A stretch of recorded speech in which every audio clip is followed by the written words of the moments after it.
ও খগেন, বৌমা, আরে কোথায় তোমরা? এতদিন পরে এলাম, একবার ঘরে ডাকবি না?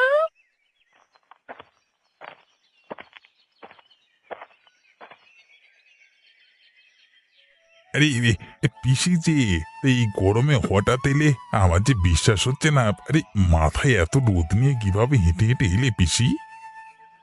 আরে মুখ পড়া, আমাকে কি রোদে ভাবে দাঁড় করিয়ে রাখবি?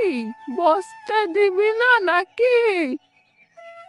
আহা, বসুন বসুন, কতদিন পর আমাদের বাড়িতে আপনার পায়ের ধুলো পড়লো। সত্যি আমাদের যে কি আনন্দ লাগছে। বুঝেছি, বুঝেছি, সে কত আনন্দ যে লাগছে আমি সব বুঝতে পারছি। আমি এলেই তো তোদের মুখটা কেমন যেন হয়ে যায়। তা নাই পিসি, কিন্তু এই গরমে মানে তোমার বয়স হয়েছে তো তাই আর কি। আহা, গরম তো আর আমার জন্য থেমে থাকবে না। আমার শরীরটা ভালো যাচ্ছে না রে খগেন, তাই ভাবলাম তোদের কাছে একটু থাকি। ও, থাকবেন? মানে কতদিন? মানে আমি বলতে চাইছিলাম আর কি। আরে বেশি না, এই ধর গোটা গরমকালটাই থাকবো। এই রে কলা গেল রে। এবার কি হবে? সারা গ্রীষ্মকালে একে গরম, তার উপর আবার এই পিসিমার অত্যাচারে আমার দম বেরিয়ে যাবে। আহা পিসি, একেই আমাদের ছোট ঘর, তার উপর আবার এই গরমে আপনি থাকবেন কি করে? আমার যে মানে কিছুই। অত ভাবতে হবে না, আমার জন্য তোদের বিশেষ কষ্ট হবে না। তবে একটা কথা, ঘরে কচি শাকসবজি আর ভালো খাবার চাই, শরীরের জন্য দরকার। আর মাঝে মাঝে মাংস তো হলেও আর কি, বুঝতেই তো পারছিস। আরে সেসব পরে হবে। আরে কোথায় নীলিমা? এই তুমি এখনো দাঁড়িয়ে আছো? এই তাড়াতাড়ি পিসিমণিকে মানে শরবত এনে দাও। ওরে খগেন, আমার শরীর নিয়ে ভাবতে হবে না। আর হ্যাঁ, রাতে মশারি দিস যেন, গরমে আমার ঘুম আসে না। মশারি দেব, খাবার দেব, কি দেব না বলুন? আরে বৌমা, তুই মনে মনে কি ভাবছিস আমি সব বুঝতে পারছি। যতই ভাবিস, আমি থাকতে যখন এসেছি এখানে থেকেই ছাড়বো।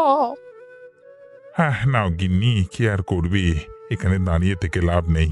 অতিথি যখন এসেছে তাকে আপ্যায়ন তো করতে হবে, তাই না?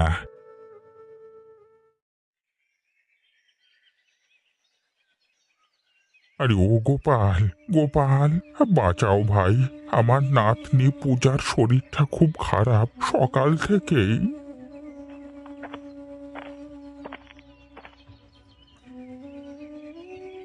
কি হলো হরিপদ কাকা? আবার কি হলো পূজার?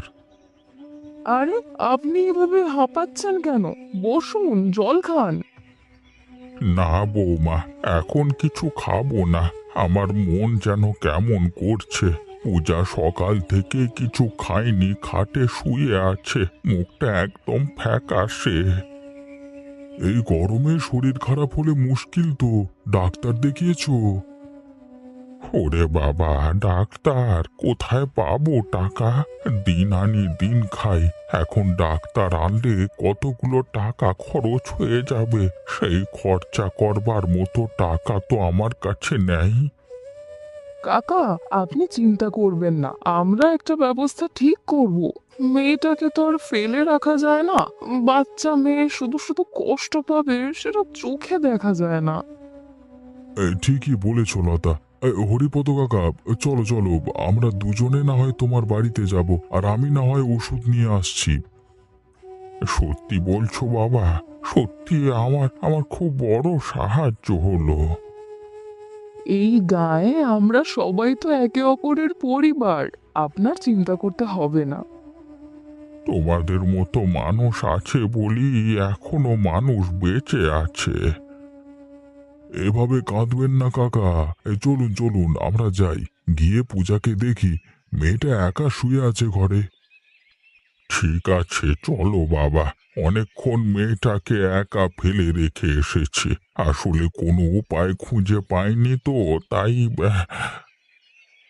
লতা তুমি যাবে নাকি? আমাকে তো যেতেই হবে, না হলে মেয়েটার সেবা করবে কে ভালো করে? চলো, এসে না হয় রান্না বান্নার একটা ব্যবস্থা করা যাবে।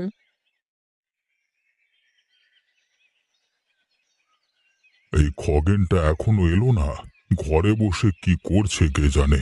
ওর কি কাজকর্মে কোনো মন নেই নাকি কে জানে। ধুর, এদিকে যা গরম পড়ছে মনে হচ্ছে পাহাড়ে ঘুরতে যাই।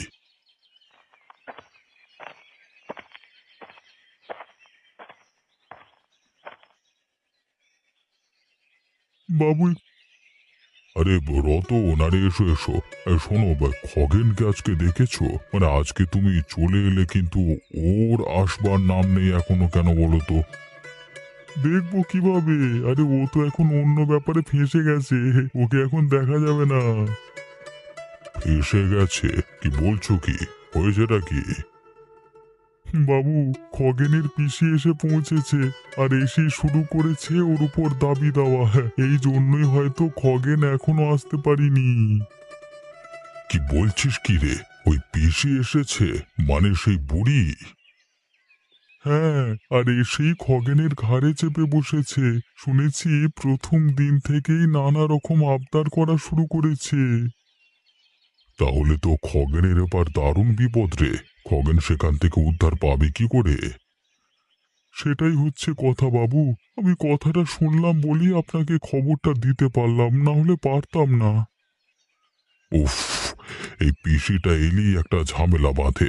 এখন আমার এই দিকের কাজগুলো সবই মনে হচ্ছে গাড্ডায় পড়বে। তাই তো, আর খগেনের তো এমনিতেই মাথা গরম, এখন যদি ওর ধৈর্যের বাঁধ ভেঙে যায় তাহলে ওর বাড়িতে যুদ্ধ লেগে যাবে। ঠিক বলেছ, খগেন এসব সহ্য করতে পারবে না। শুধু খগেন কেন, আরে ওর বউ নীলিমার মুখও তো কম নয়। কয়েকদিন যেতে দিন, তারপর দেখবেন ঝগড়াঝাটির খবর পাচ্ছেন নিশ্চয়ই। এখন এই বুড়ি পিসিটা যতক্ষণ না বাড়ি থেকে যাবে ততক্ষণ কোনো রেহাই নেই আমাদের। যাক রতন, তোমাকে আর বেশিক্ষণ অপেক্ষা করাবো না, তুমি বরং এখান থেকে এসো। অবশ্যই বাবু, আমি আসছি।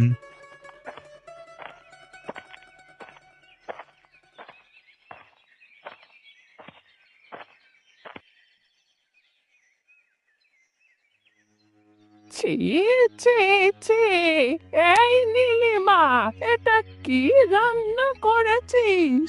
আলু পোস্ত? হ্যাঁ, তো গরমের দিন হালকা খাওয়া দরকার, শরীর খারাপ করবে না, শরীর ভালো থাকবে। আরে, আমি কি এখনো ছোট বাচ্চা নাকি? এই বয়সে আমাকে শুধু আলু পোস্ত খেতে দিবি? আমি ঘরে কুটুম এসেছি, আমার জন্য মাংস ভাত এসব হবে না। দেখুন পিসিমা, এই বয়সে আপনার মাংস ভাত খেলে শরীর খারাপ হয়ে যাবে, তখন ভালো হবে তো? কে বললো? আমি কত বছর ধরে গরমে মাংস খাচ্ছি, আমার তো কিছু হয়নি। কিছু হয়নি কিন্তু হতে কতক্ষণ? এখনই যদি কিছু একটা হয়ে যায় তখন তো আমাদের নামেই দোষ হবে, আমরা সেসব মান অপমান সহ্য করতে পারবো না। কে রে তুই, আমাকে জ্ঞান দিতে আসছিস? আমি কি খাবো কি করব সেটা কি তোকে জ্ঞান দিয়ে দিতে হবে? আরে, যার জন্য ভালো করছিস সেই বলে চোর? দেখো, তোমাকে ভালো কথা বলছি পিসিমা, চুপচাপ যা রান্না করেছি তা খেয়ে নাও, না হলে। না হলে তুই কি করবি রে? মারবি আমাকে? তোর এত বড় সাহস, তুই আমাকে হুমকি দিচ্ছিস? আপনি আচ্ছা ঝগড়ুটে মেয়ে ছেলে তো, আপনাকে ভালো কথা বললেই খারাপ হচ্ছে দেখছি। আপনি খাবার হলে খান, না হলে এখান থেকে উঠে যান। আপনার সঙ্গে বেকার ঝগড়া করতে আমার একদম ভালো লাগে না। ঠিক আছে, আমি চলে যাচ্ছি। তারপর খগেন বাড়ি আসুক, তোমাকে দেখাচ্ছি মজা। তোমার বড্ড বার বেড়েছে না?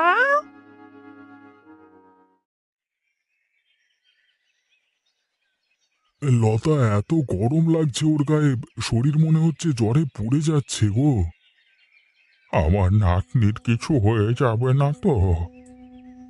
আরে না না কাকা বাবু, আমরা থাকতে না কিছুই হবে না। সামান্য তাপ লেগে জ্বর হয়েছে, ও ঠিক সেরে যাবে। চিন্তা করো না, পূজাকে ঠিক করবার জন্য আগে ঠান্ডা জায়গায় নিয়ে যেতে হবে। এখানে ঘরের মধ্যে যা গরম, তার উপর আবার পাখাও নেই।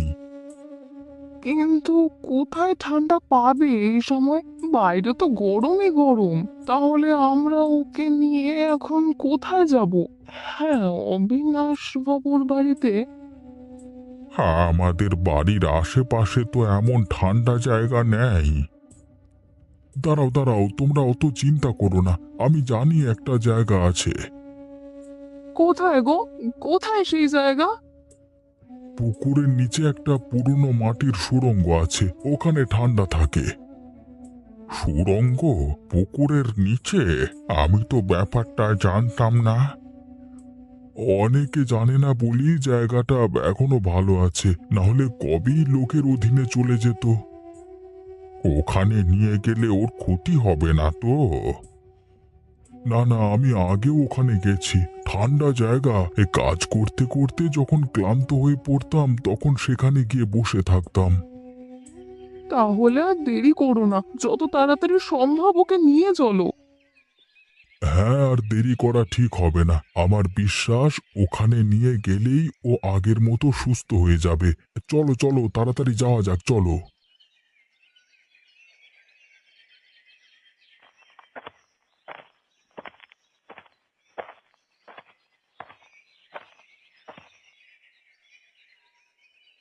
আরে খগেন, গাছতলায় বসে এমন মুখ গোমড়া করে আছিস কেন?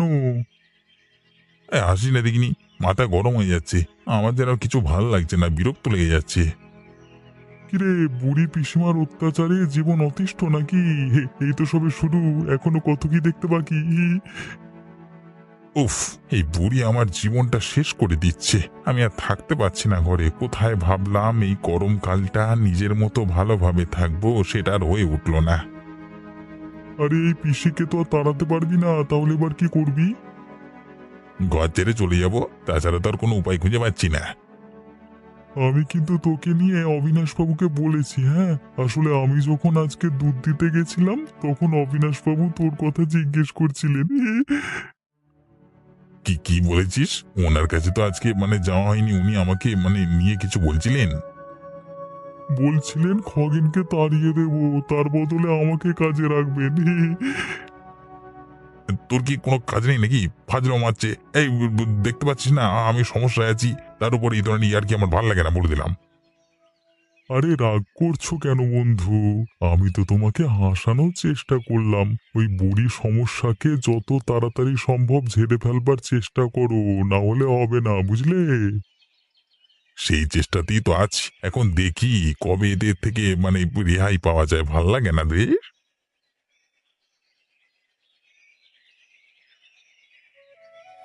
দাদু, এখানে কি শান্তি! আমি আর কোথাও যাব না। আমার এখানে খুব ভালো লাগছে। সত্যি রে, ঠান্ডা আবহাওয়া, একেবারে স্বর্গের মতো। সত্যি অবিশ্বাস্য ব্যাপার। ওই জন্যই ও কাজ থেকে দেরি করে বাড়ি ফিরতো। আমি বুঝতে পেরেছি এখানে একবার এলে শরীরের ক্লান্তি সমস্ত দূর হয়ে যায়। তোমাকে যে কি বলে ধন্যবাদ দেব কাকিমা! তোমরা না থাকলে আমি কোনোদিনই ঠিক হতে পারতাম না। সত্যি মা, তোদের কাছে আমরা কৃতজ্ঞ। না হলে আমার নাতনিটার যে কি অবস্থা হতো। আরে বাবা, এর মধ্যে ধন্যবাদ দেওয়ার কি আছে? আমরা তো আপনার নিজেরই লোক, তাই না? আমি এখানেই থাকবো, আর কোথাও যাব না। ঠিক বলেছিস, সত্যি এখানে থাকতে ইচ্ছে করছে। ঘরে যা প্রচন্ড গরম, আর যেতে মন যাচ্ছে না। তাহলে কি সারা জীবনের জন্য এখানেই থেকে যাবেন? যদি পারতাম তাহলে সত্যি থাকতাম রে মা, কিন্তু নিজের ঘর ছেড়ে এখানে কিভাবে, মানে না দাদু, আমরা থাকবো, এখানেই থাকবো। ঘরে গেলে আমার আবার শরীর খারাপ হতে পারে, তখন কি হবে আমাদের? তাহলে তো এখানেই একটা ঘর বানাতে হবে। ঘরের দরকার নেই মা, শুধু রাতের জন্য একটা আলোর ব্যবস্থা করতে পারলেই হলো। সবই ঠিক আছে, কিন্তু গোপাল কোথায় গেল? ও খাবার আনতে গেছে, এই তো একটু পরেই চলে আসবে। আহা, তাহলে আমরা এখানে বসে খেতে পারবো? সত্যি আমার যে কি আনন্দ হচ্ছে। কাকা কখন আসবে? আমার প্রচন্ড খিদে পেয়ে গেছে কাকিমা। আমি বুঝতে পারছি, কিন্তু একটু অপেক্ষা কর মা, আসলে সকাল থেকে কিছু খাওয়া নেই তো, তাই জন্যই তো তোর খিদে পেয়ে গেছে। কিছুক্ষণ পরেই চলে আসবে তোর কাকা।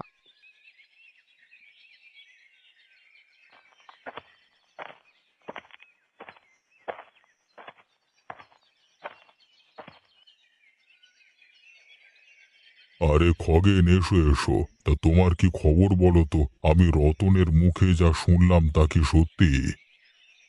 বাবু, আর পাচ্ছি না, পিসিমা এসেছে আর মাথার উপর জমদুদের মতো চেপে বসে আছে। আরে আমিও তো তাই শুনলাম। সেই খবর শোনবার পর থেকেই তো ভীষণ চিন্তিত। আর চিন্তা করে কি হবে বাবু, যতদিন না ওই পাপটা বাড়ি থেকে যাচ্ছে ততদিন আমার শান্তি নেই। আমার জীবনটা শেষ হয়ে যাচ্ছে বাবু। কি করছে এখন সেই বুড়ি? কি করছে মানে? দিনভর হুকুম দেয়, খাবারের বাজবিচার করে, রাতে ঘুমোতে দেয় না। ভাবুন তো, এইভাবে কি চলতে পারে? বুড়ি যতদিন না যাচ্ছে ততদিন তাহলে আমার এদিকের কাজগুলো তো ঠিক মতো হবে বলে মনে হচ্ছে না। তোমাদের পরিবারের অবস্থাও তো মনে হচ্ছে এখন ভালো না। একদম তাই। নীলিমাও আগে ফুঁসছে, ঘরে এক মুহূর্ত শান্তি নেই। নীলিমাকে পিসিমা যাচ্ছে তাই কথা শোনাচ্ছে। কিন্তু আমি যতদূর জানি বা যতদূর চিনি, বুড়িকে তো এত সহজে যাবে বলে তো মনে হচ্ছে না বুড়ি। না, সে নাকি কয়েক মাস থাকবে, অন্তত গোটা গ্রীষ্মকালটা তো বলেছে। কয়েক মাস? আরে তোমার বাড়িকে আশ্রম ভেবেছে নাকি? আরে এতে তোমাদেরও কিছু দোষ আছে জানো তো। তোমরা মুখের উপর কোনো কথা বলতে পারো না বলে লোকেরা সুযোগ পেয়ে বসে। সেটাই তো, নিজেকে পরিবর্তন করতে পারি না বলি তো আমার কপালে এত দুর্গতি। বুড়িকে যদি এমন কিছু করা যায় যাতে সে নিজেই পালিয়ে যায়। কি করা ঠিক হবে বলুন তো? আর তাছাড়া ওনার বয়স হয়েছে, ওনাকে এভাবে ভয় দেখানো ঠিক হবে না। দেখো, তোমার ভালোর জন্যই বলছি। কিছু কিছু মানুষ শুধু চামড়ায় বুড়ো হয়, মনের দিক থেকে হয় না। সেই জন্যই বলছি, কিছু কিছু মানুষকে এড়িয়ে চলতে হবে, বুঝলে? বাদ দিন বাবু, বাদ দিন। শুধু শুধু দুর্নাম করিয়ে কোনো লাভ নেই। ও যতদিন ইচ্ছে থাকুক, যা ইচ্ছে করুক, আমার তাতে কিচ্ছু আসে যায় না। আপনি বসুন, আমি তবে এলাম এখন।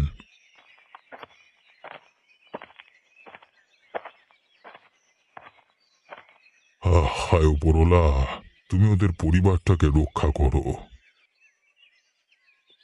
কি ব্যাপার কি? এইখানে সুরঙ্গের সামনে দাঁড়িয়ে কি করছো তুমি? আমরা এখানেই থাকি। থাকো মানে? সুরঙ্গটা কি তোমার বাবার জায়গা নাকি? বাপ তুলিয়ে কথা বলবে না বলে দিলাম। আমরা এখানে থাকি বা না থাকি তাতে তোমার কি আসে যায়? তোমার এখানে কিসের দরকার সেটা বলো তো। পুকুরের নিচে ঘর বাড়ি বানিয়ে বসেছো? কেন, গ্রামে থাকতে লজ্জা হয়? লজ্জা?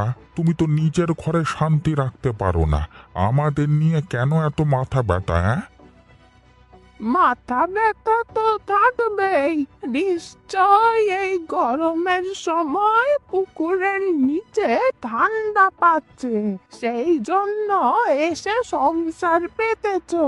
বলি, গ্রামে কি আর কোনো মানুষের গরম করে না নাকি?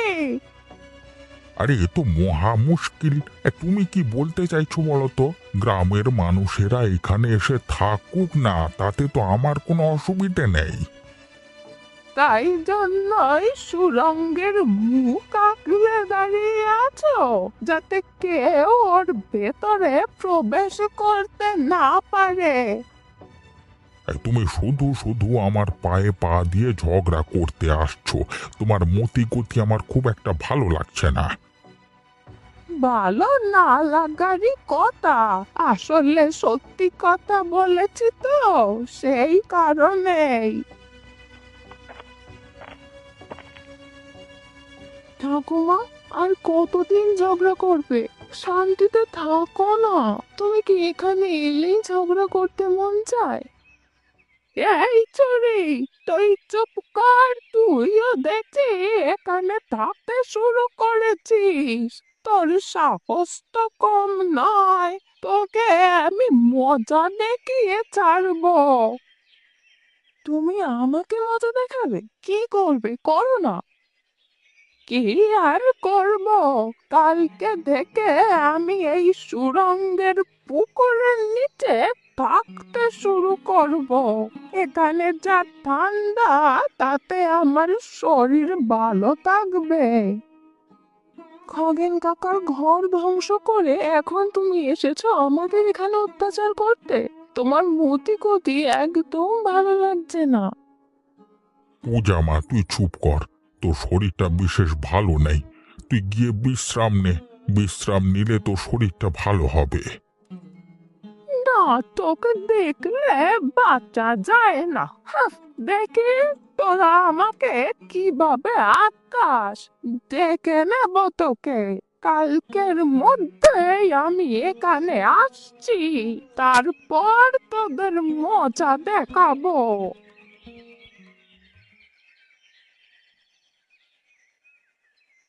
কি গো, তুমি ঠিক শুনেছো? খগেনের পিসি আবার ঝগড়া বাঁধিয়েছে। আরে একেবারে তাণ্ডব করে দিয়েছে গো। বুড়ি ওই পুকুরের সুড়ঙ্গের সামনে এমন ঝগড়া করেছে তার বলবার না। হরিপদ কাকা তো ভয়ে অস্থির।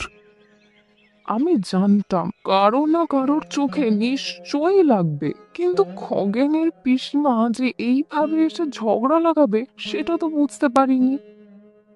শুধু ঝগড়া না, একদম বলে গেছে যে কালকের মধ্যেই সেখানে এসে তার নিজের ঘর বাঁধবে। কেউ তাকে আটকাতে পারবে না।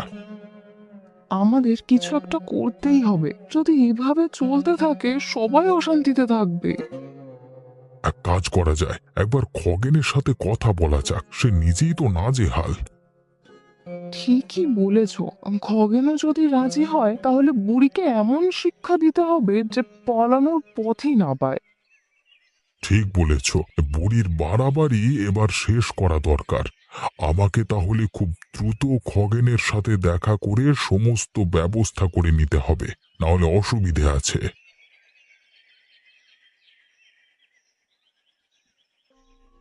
খগেনের অবস্থা দেখে মন খারাপ লাগছে, তেমন হাসিও পাচ্ছে। কিন্তু সত্যি আমাদের মিলিতভাবে ওর জন্য কিছুটা করা দরকার। তাহলে বুড়িমা মানে যা বার বেড়েছে, দিন দিন আমাদেরই ঘরে কোন দিন চলে যাবে, তাই না? এই, দেখ খগেন, তোর পিসিমাকে তো আর হুট করে তাড়ানো যাবে না। তুই নিশ্চয়ই শুনেছিস হরিপদ কাকার সঙ্গে ঝগড়া লেগেছিল। এই না তো, সেসব কথা তো শুনি। কখন ঝগড়া করেছি? হ্যাঁ, আরে ওই তো সুড়ঙ্গের নিচে। পূজার শরীর খারাপের জন্য নিয়ে গেছিলাম ওকে। জায়গাটা ঠান্ডা ছিল বলে পূজার শরীরটা ঠিক হয়ে যায়, সেই